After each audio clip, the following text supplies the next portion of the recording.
Hello everyone, আজকে আপনাদের সাথে আমি আরেকটি নতুন আপডেট নিয়ে চলে এসেছি গৃহপ্রবেশের। গৃহপ্রবেশ ধারাবাহিকটি এখন নতুন চমকে চমতেছে, কারণ আপনাদের সাথে আমি আছি। আমার সাথে পাশে থাকলে আপনারা সবসময় গৃহপ্রবেশের সব নতুন নতুন আপডেট পেতে থাকবেন। তো চলেন শুরু করি। মোহনা কি করেছে জানেন? মোহনা সবকিছু কাণ্ডের মূলে রয়েছে। স্বপ্নাকে সে বলেছে যে তার কোনো বয়ান যেন না দেয়, আদ্রিত যেন সহজে ছাড়া না পায়, কারণ আদ্রিতকে সে অনেক বেশি পছন্দ করে। কিন্তু আদ্রিত তার কথা শুনতেছে না। আদ্রিত শুভলক্ষ্মীকে চায়, কারণ আদ্রিত শুভলক্ষ্মীকে অনেক ভালোবাসে। তাই জন্য আদ্রিত কখনোই মোহনাকে ভালোবাসেনি এবং পছন্দ করেনি। তাই জন্য মোহনা স্বপ্নারকে মিথ্যে কথা বলতে বাধ্য করেছে। কিন্তু শুভলক্ষ্মী তো ছাড়ার পাত্রী নয়। সে তো মোহনাকে জিজ্ঞেসই তদন্ত করতেছে যে কিভাবে মোহনার পেট থেকে কথা বের করা যায়। কিন্তু মোহনা তো অনেক বেশি চালাক মেয়ে, সে তো কোনো কথারই উত্তর দেবে না। শুভলক্ষ্মী তাকে জিজ্ঞেস করতেছে যে এই সব কাজগুলো তো তোমার উদ্দেশ্যেই কিন্তু হচ্ছে, সবকিছু তোমার কাছে যে মিলে যাচ্ছে। এই কাজগুলো তুমি যেখানে আগে 6 বছর আগে কাজ করতে, সে হাসপাতালের সাথে মিলে গিয়েছে। সেখানে সবাই ছিল, শুভলক্ষ্মীও ছিল, শুভলক্ষ্মীর বাবা ছিল, শুভলক্ষ্মীর ভাইও ছিল, সবাই ছিল। মোহনাও ছিল, মোহনার ভাইও ছিল, আদ্রিত রয়ও ছিল।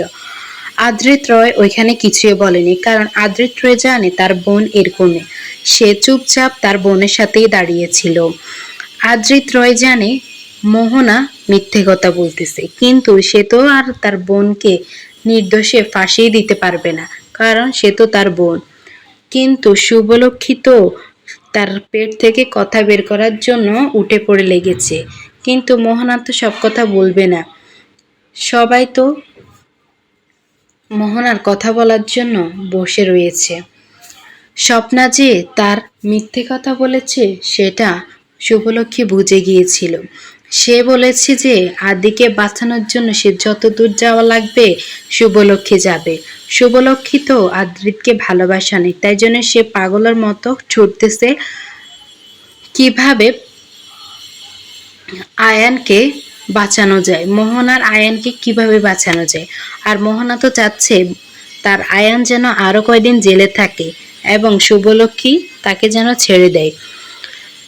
কিন্তু শুভলক্ষ্মী তার বিরুদ্ধে প্রমাণ জোগাড়ের জন্য উঠে পড়ে লেগেছে এবং শুভলক্ষ্মী বলেছে যে সে এটা প্রমাণ করে দিবে যে তার স্বামী কোনো ভুল কাজ করেনি এবং কোনো কাউকে হত্যাও করেনি। সে স্বপ্নাকে রাজি করা বা স্বপ্না যে মিথ্যে কথা বলতেছে সেটা সে জানে। তাই বন্ধুরা, আপনারা পর্বে দেখতে পাচ্ছেন যে শুভলক্ষ্মী এবং শুভলক্ষ্মীর পরিবার মিলে মোহনার সাথে ঝগড়া করতেছে, আর মোহনা চুপচাপ শুনে রয়েছে এবং কিছু কিছু প্রশ্নের উত্তর দিতেছে। মোহনা তো জানে মোহনাই কাজ করেছে।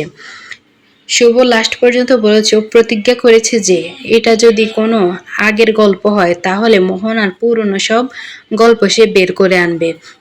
তো বন্ধুরা, গৃহপ্রবেশের আপডেটটি কেমন লেগেছে অবশ্যই লাইক, কমেন্ট, সাবস্ক্রাইব করে দিবেন।